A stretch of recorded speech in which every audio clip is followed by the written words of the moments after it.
사울의 아들 이스보셋은 아브넬이 헤브론에서 죽었다함을 듣고 손에 맥이 풀렸고 온 이스라엘이 놀라니라. 사울의 아들 이스보셋에게 군 지휘관 두 사람이 있으니 한 사람의 이름은 바하나요 한 사람의 이름은 레갑이라. 베냐민 족속 부에롯 사람 림몬의 아들들이로다. 부에롯도 베냐민 지파에 속하였으니 일찍이 부에롯 사람들이 깃다임으로 도망하여 오늘까지 거기에 우거함이더라. 사울의 아들 요나단에게 다리 저는 아들 하나가 있었으니 이름은 무비보셋이라.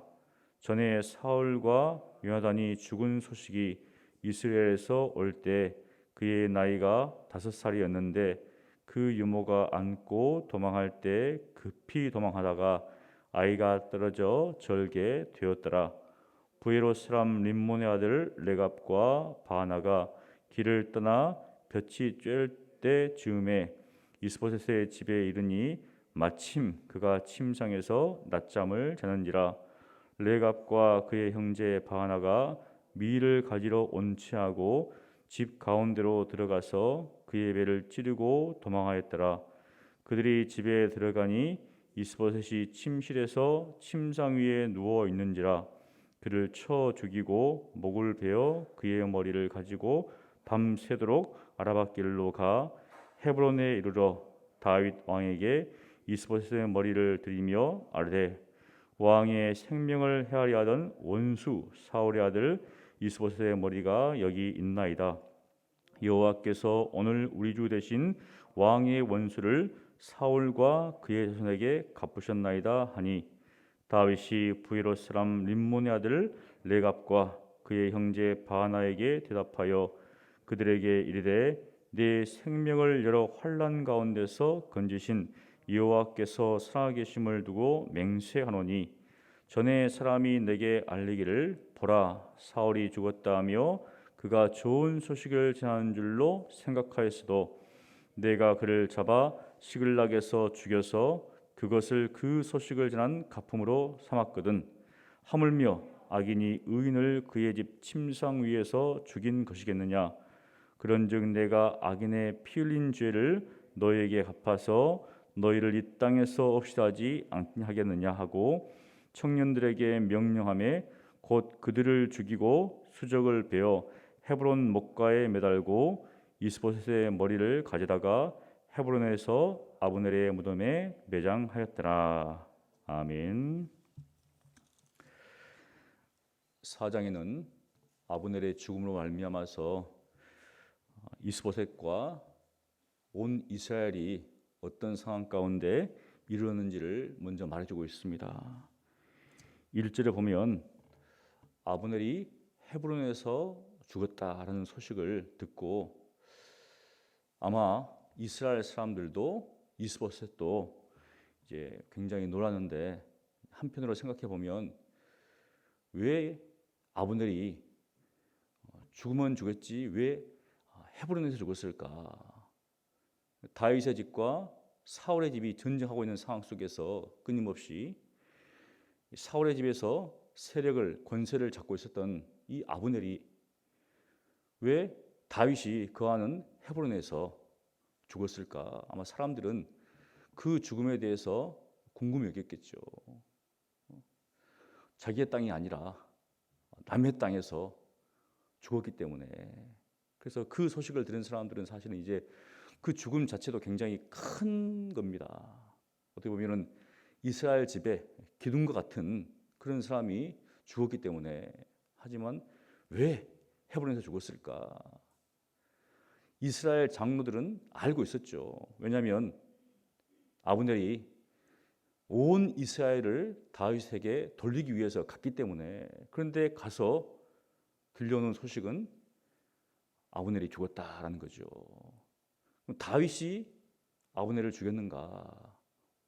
우리가 그 전장에서 봤을 때 이제 애도했습니다. 굉장히 애도하면서 온 이스라엘 다윗이 죽은 것이 아니다. 그리고 그 내막을 보니까 요압이 아브넬을 죽였다라는 사실을 이제 알게 됐겠죠.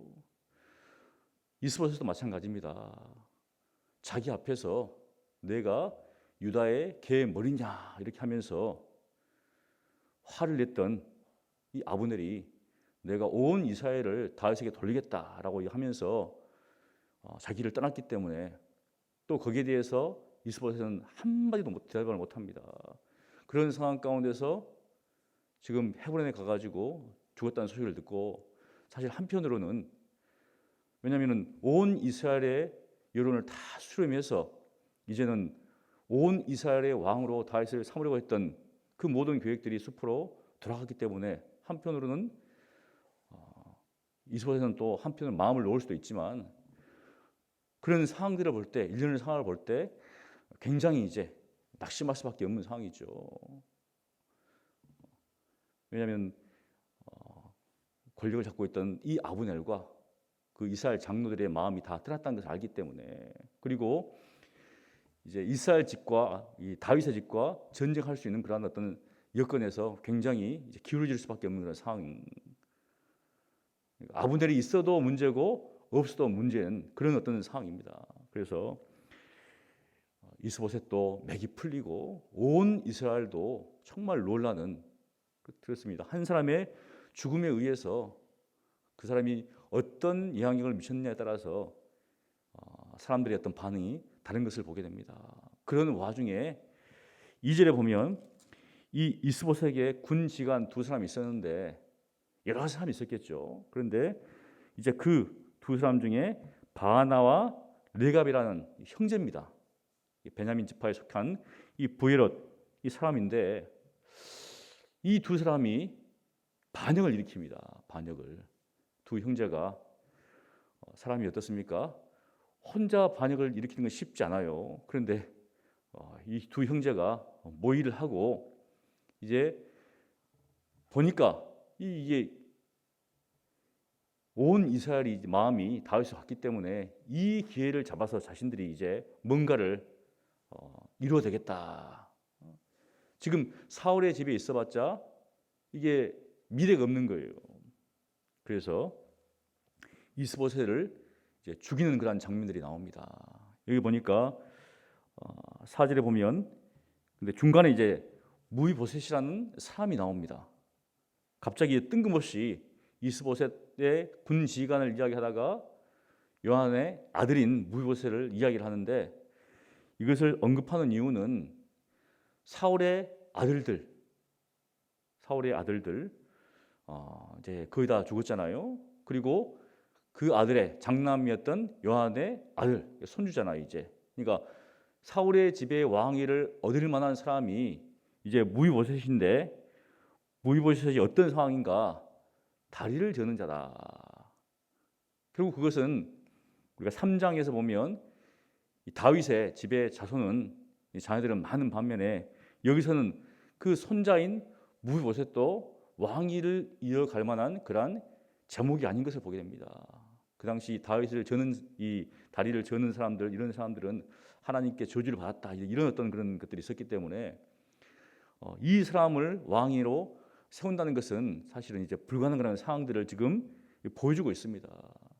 그러니까 이 전체적으로 볼 때 결국 이스라엘 이 집 즉 사울의 가문은 이제 쇠락할 수 없는 상황이죠. 그런 상황 가운데서 이 두 군 지휘관이 이스보셋을 죽이는 장면이 나옵니다. 그래서 5절부터 해서 7절까지 좀 자세하게 내용이 나옵니다. 이 정오쯤에 이 이스보셋이 낮잠을 자고 있는데 한편으로는 지금 이 큰 어떤 상황인데 잠을 자고 있을까 싶지만 그 당시 이제 굉장히 더우니까 이제 오침을 그런 하고 있는 그런 상황이었습니다. 그때 바로 이 두 군 지휘관이 마치 밀을 가져온 척 하면서 이제 군 지휘관이기 때문에 들락달락하면서 뭐 군량으로서 그렇게 이제 하고 들어온 거죠 지금. 그래서 낮잠을 자고 있던 이스보셋을 찌르고 목을 베어서 정말 일사불란하게 지금 여기가 마하나임인데 마하나임에서 헤브론까지 지금 밤새도록 지금 달려갑니다. 굉장히 빨리 갔겠죠. 거의 마하나임에서 헤브론까지가 95km인데 여기 보면 밤새도록 갈렸다는 겁니다. 지금 자신의 왕을 죽였기 때문에 반역이잖아요. 그래서 죽인 후에 그 머리를 베어서 다윗에게 가지고자 하는 장면이 나옵니다. 참 쉽지 않은데 사실은 그렇잖아요. 한 나라의 왕을 죽이고 자기 어떤 목숨을 이제 어떻게 보면 이제 내놓고 하는 일인데, 다윗에게 가서 이것을 바치면 이제는 다윗이 온 이스라엘의 왕이 됐을 때 자신들도 그 나라에서 뭔가 이제 세력을 얻을 수 있는 그런 상급을 받을 수 있는 그런 거라고 이제 생각한 것 같습니다. 그래서 밤새도록 아라밧길로 가서 헤브론에 이르러서 다윗에게 이제 이르럽니다. 그러면서 이제 하는 말이 뭐냐면 8절에 보면 왕의 생명을 헤아려 하던 원수 사울. 그러니까 대부분의 사람들은 사울이 다윗을 죽이려고 하는 것을 다 알잖아요, 지금. 그러니까 다윗이 사울에 대해서 어떻게 생각했을까? 원수라고 생각했던 겁니다. 그런데 우리가 성경을 쭉 읽어보면 다윗은 사울을 원수로 대하지 않았습니다. 사울은 다윗을 원수로 대했는데 놀랍게도 다윗은 그렇게 하지 않았어요. 정말 다른 모습이죠. 왕으로서 대하고 또 장인이잖아요. 그리고 하나님 앞에서 기름 부은 반지로 철저히 대했습니다.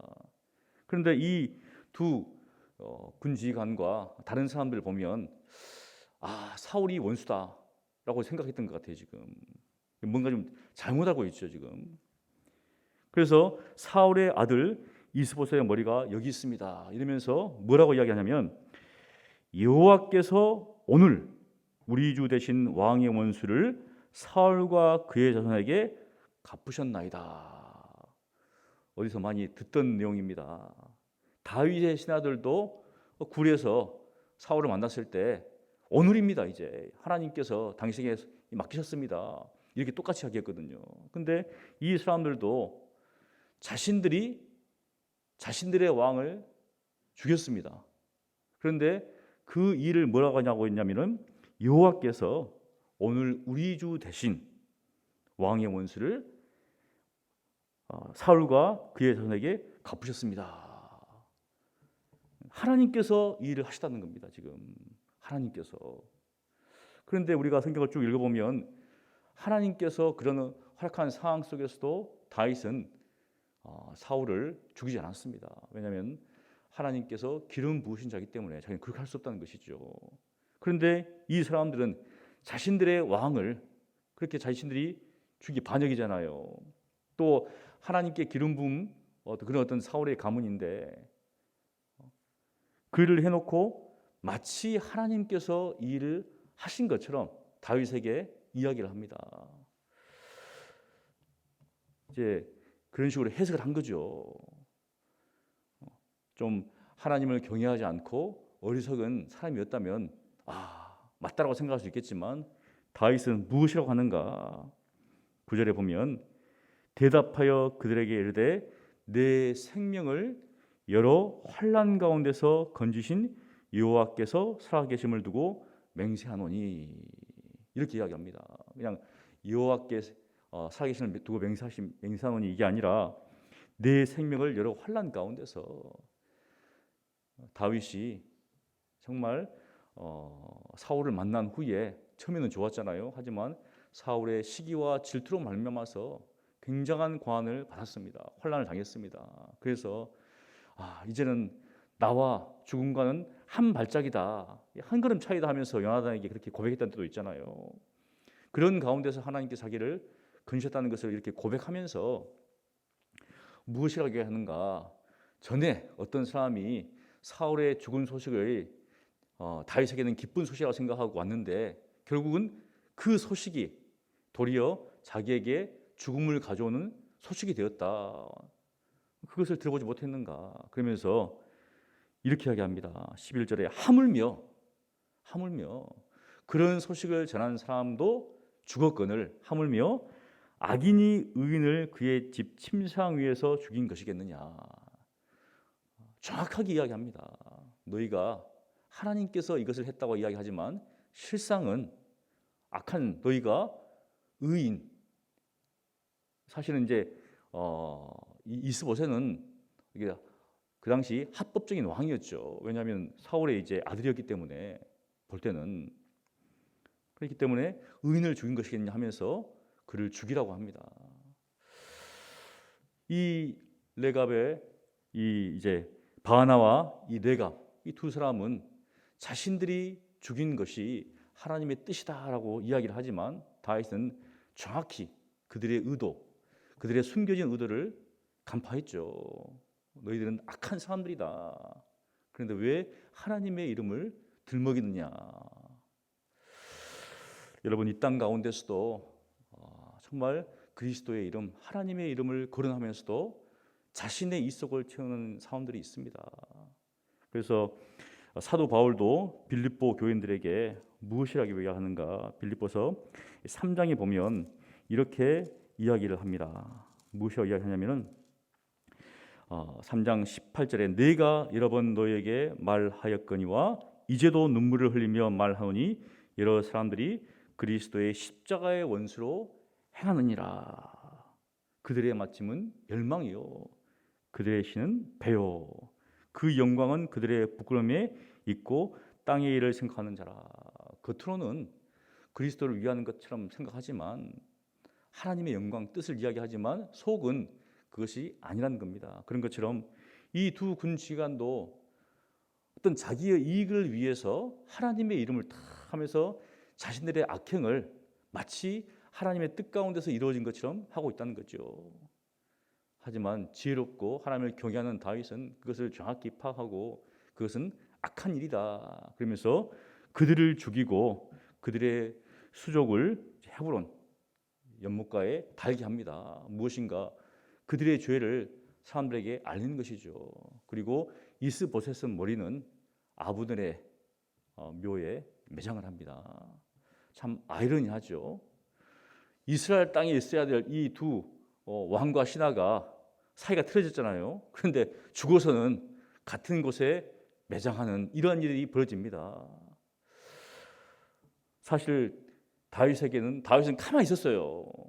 다윗이 이스라엘 장로들을 불러가지고 지금 하나님의 뜻이 내가 이게 왕이 되는 건데 너희들은 뭐 하고 있느냐 이렇게 한 적도 없고 그냥 가만히 있었는데 이스라엘 집은 자기들끼리 이렇게 내분이 일어나가지고 아브넬이 헤브론에 왔다가 또 죽게 되고 또 이 군 지휘관도 자기의 왕을 죽이고 또 오고 그러니까 결국은 자연스럽게 이스라엘 왕이 되는 그런 상황으로 흘러갑니다. 상황과 상황은 어떤 때는 이게 악재인 것 같지만 또 뒤에 보면 결론적으로 하나님께서 하시는구나. 결국은 악한 자도 또 하나님의 주권 가운데 있음을 우리가 보게 되는 겁니다. 다윗은 그때 어떻게 하는가? 무죄한 자의 피를 흘리지 않는 모습을 보이죠.